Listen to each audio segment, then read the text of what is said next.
welcome back, ladies and gentlemen, to Little Nightmares. I'm your host, Danny, and with my guest, Kenshi. Woo! And we've survived the prison, and we've survived the lair.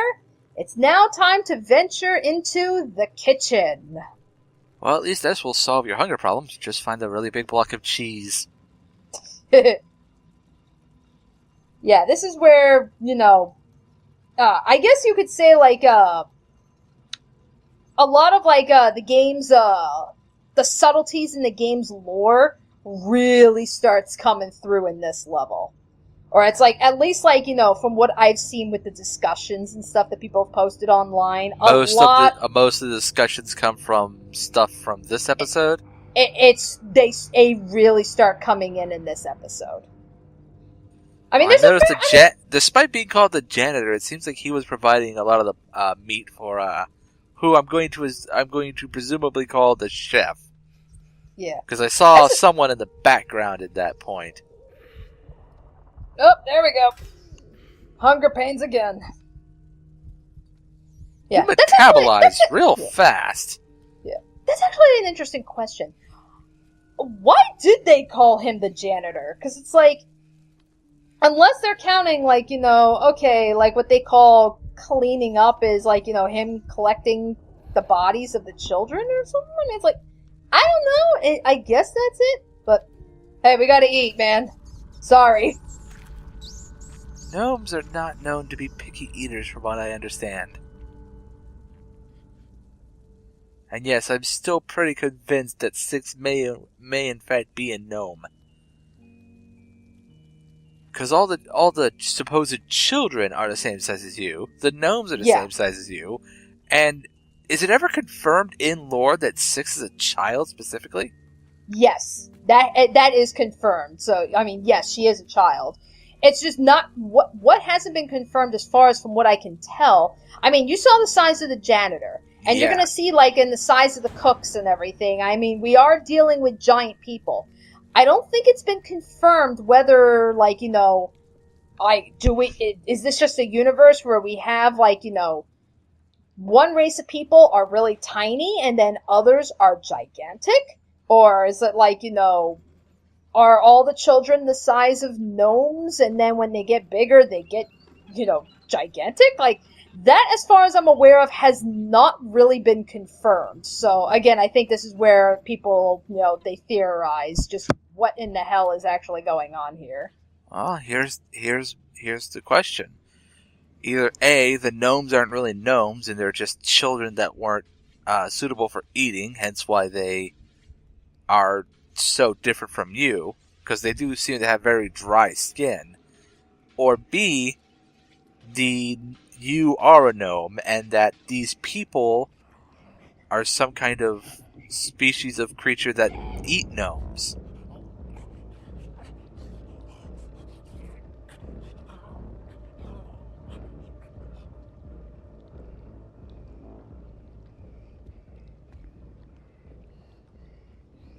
So here I'm just trying to get a good glimpse. It's all right, what are you doing? What are you up to? I need to.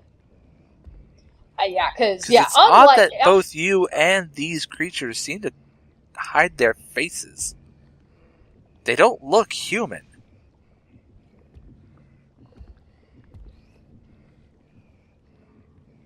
Yeah. But unlike the janitor who was blind, the chef is not. So, I mean, that's he will, if you're not careful, he will look under, tables, and he will deliberately look for you. So this is where it's you at least had the advantage of, okay, you can if you're still, you can, get away from the janitor. Not gonna happen this time around. So now you gotta be quick. And you gotta really pay attention to where he's going. And where he's looking. Yeah.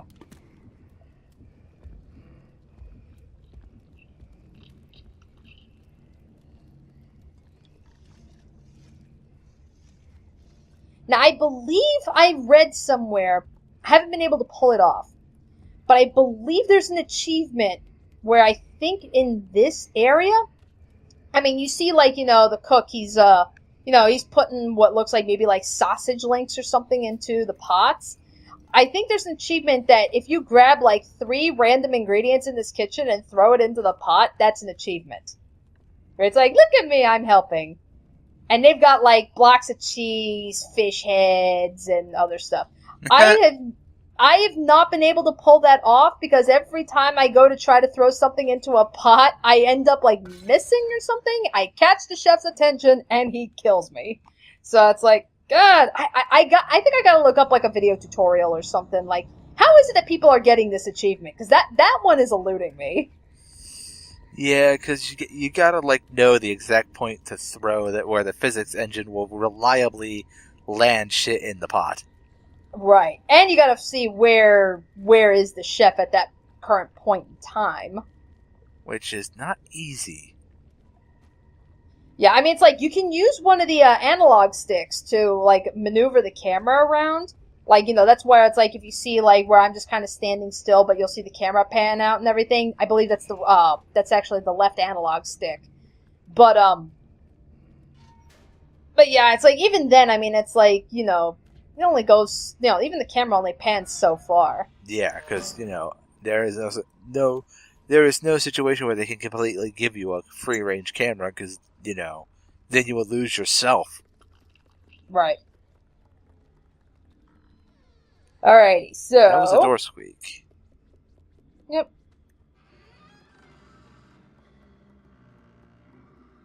Oh boy, it is dark in this room.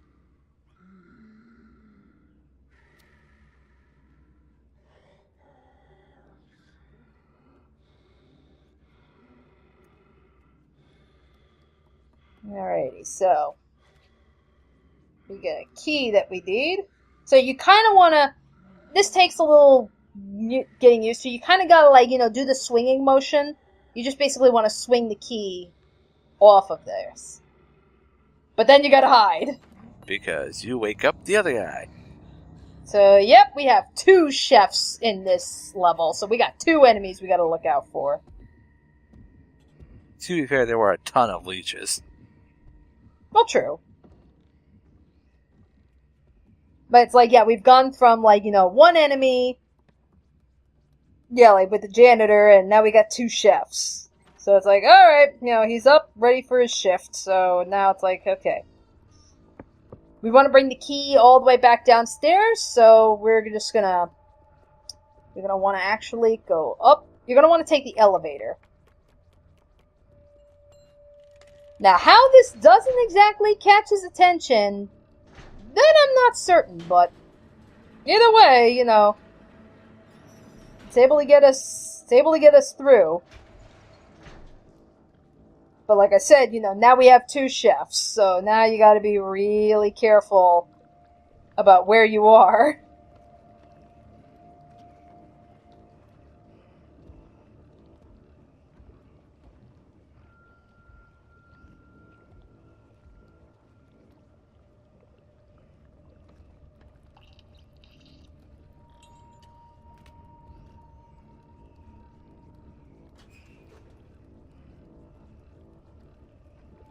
Like, run, little gnome! Get that fish head off the floor, that's so unsanitary. I don't think they give a shit.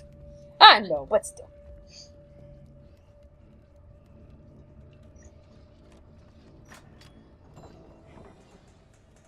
Just gonna take that lock and key for a little ride. Yeah. Like...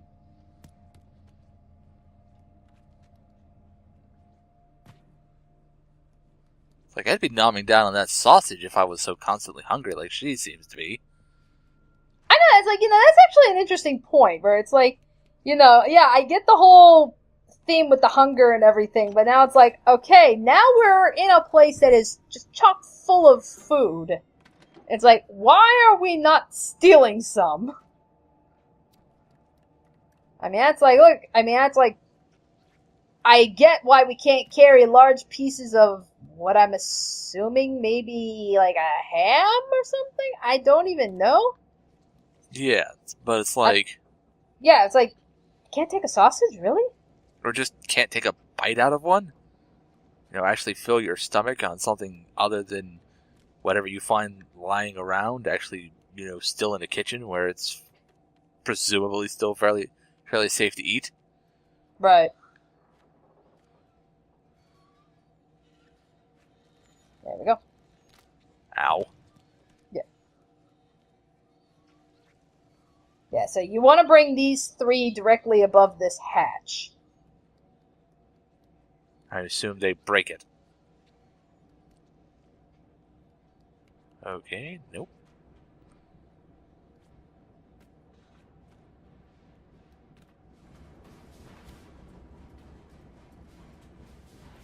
Yep, there we go. Found another statue.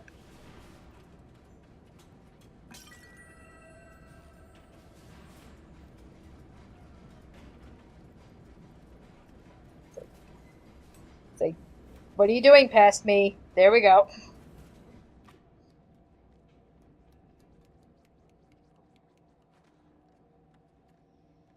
Alright, so you want to get all that meat up there? We're gonna grind this up some sausage.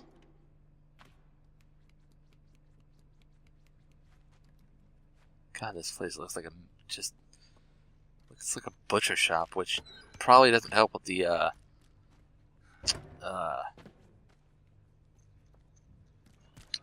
Holocaust imagery, since the concentration camps were pretty brutal.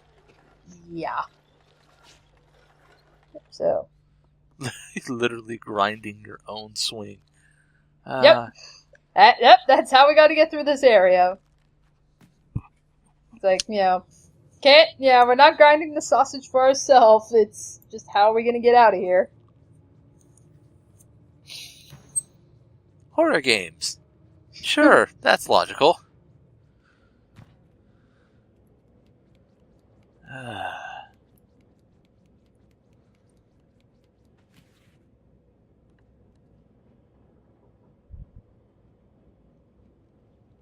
It's like, yeah, you gotta go. Yep. You're gonna want to trigger that. But you're gonna want to hide, because, oh snaps.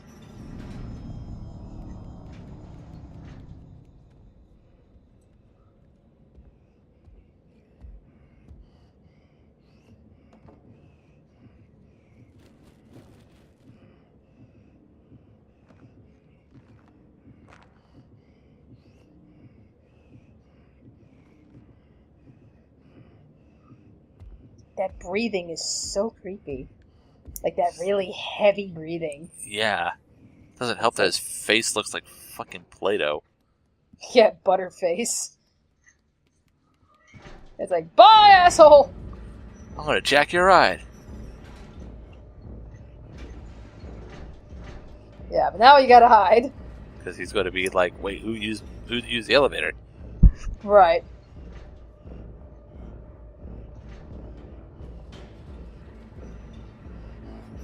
At least his hands are too fat to fit in there. Right. Yeah, he will not think to go looking through this vent.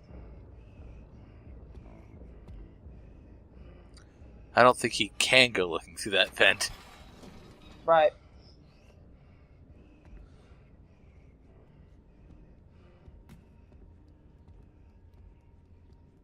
Yep. So I'm just gonna hide here. Now I'm gonna show off this animation here, because this actually does reveal something interesting, specifically with the cooks here. And it's like a really, really subtle detail that is so easy to miss, but, people manage to catch it. So I'm actually curious to see if you will.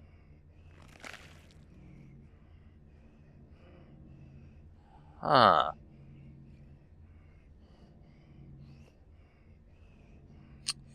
That's not his face. There we go. It's like, yeah, it's like, yeah.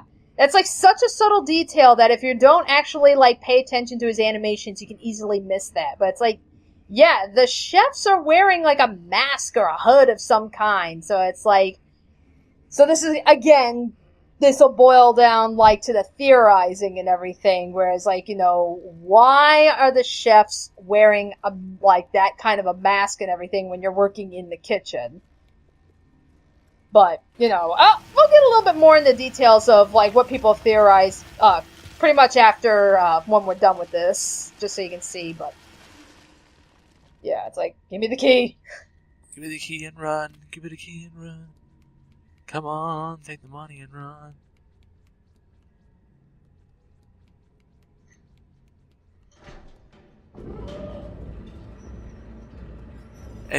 You'd have to watch carefully too, because if you're not paying attention, you'd almost think it was an animation error and not actually part of the animation.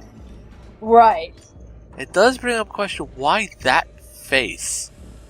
Like, why is that what you cover your image with? Yeah, like, the butterface. Yeah. Again, it boils down to some of the people's theories that I've seen online, which, again, we'll get into Actually, this would mean later that their entire design is a falsehood. That the entire fat body is the same design as the face, and if the face isn't real, that means those arms aren't real, those fat-ass fingers aren't real. They're literally handicapping themselves with their work. So why? What is it? Huh. Because the janitor was very clearly not human. So are they trying to emulate humans?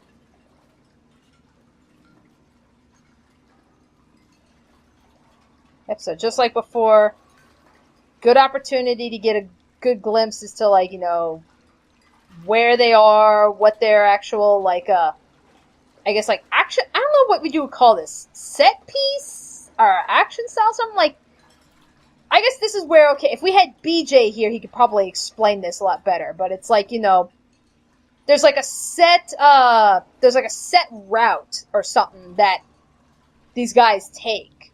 Like a pattern or something where it's like, okay, they start at the dishes, but then one of them will go to the sink, and then the other one will go somewhere else. And it's like, you just keep an eye on their patterns, and that'll help you really to decide when to move. I'm sure there's a term for it that I'm just not thinking of, but it's like, if BJ was here, he'd probably know right away what I'm talking about. I feel like I know what you're trying to say, but the word is escaping me. Yeah, it's like the set path or something. Yeah, it's like, BJ, if you for whatever reason decide to watch this just out of morbid curiosity, what the hell is this?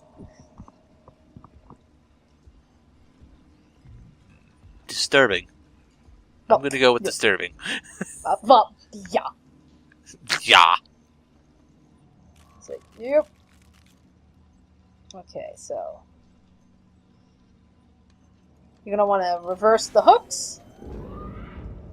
Yeah, because again, kind of hard to tell because of the darkness and everything, but those hooks above, yeah, they were going towards the right. We were moving it so they're going towards the left, because that's how we're going to get out.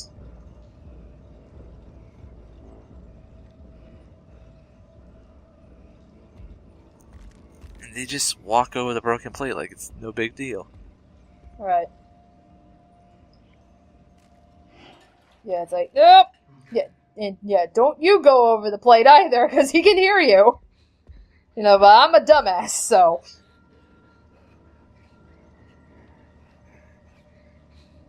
Although I am curious, how did that not cut Six's feet? Because at least she's too small. She's too small for the edges to actually cut her.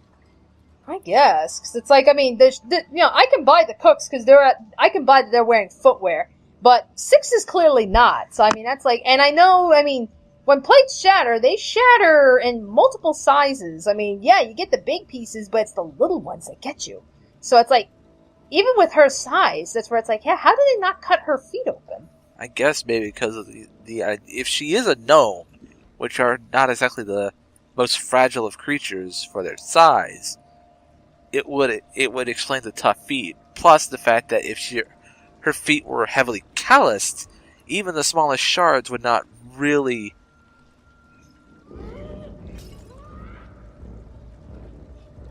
Alright, so now we got another...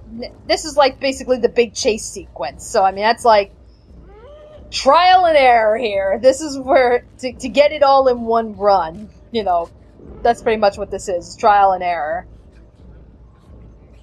Yep, so you're going to want to get off before that chef catches you. But now you got that guy going after you.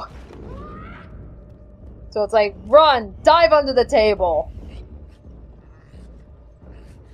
And it's like a frickin' run.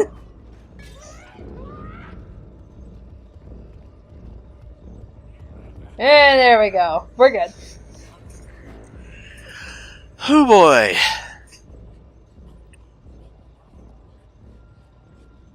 Alright, now just be careful here, because that's a narrow pipe, and you can fall. I have. I imagine. Alrighty, so with that, that is the end of the kitchen. So, join us next week. It is the final part, but there are 2 levels left, but they are very short, so that's why I decided to combine them together. And actually, the next level is probably my favorite, believe it or not. I have a lot of fun with this next level. Well, then, we will see what this next level is.